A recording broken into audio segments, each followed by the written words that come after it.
కోనసీమ జిల్లా మల్కీపురంలో దారుణం. యువరాజు అనే యువకుడిపై నలుగురు యువకులు పైచాచిక దాడి చేసిన దృశ్యాలు మొబైల్లో రికార్డ్ చేసిన యువకులు. కుమారుడు తండ్రి రామేశ్వరపు శంకర్ బాధితుణ్ణి హాస్పిటల్కి తరలింపు.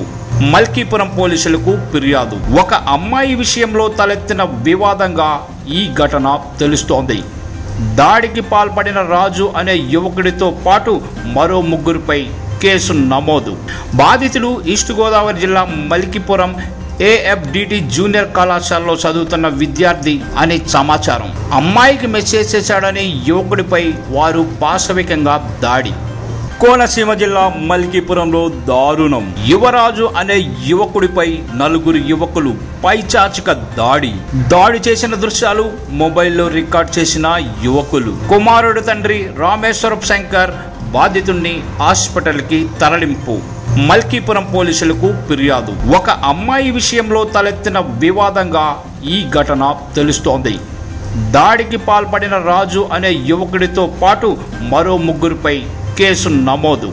బాధితులు ఈస్ట్ గోదావరి జిల్లా మల్కీపురం AFDT జూనియర్ కళాశాలలో చదువుతున్న విద్యార్థి అనే సమాచారం. అమ్మాయికి మెసేజ్ చేశాడని యువకుడిపై వారు పాశవికంగా దాడి.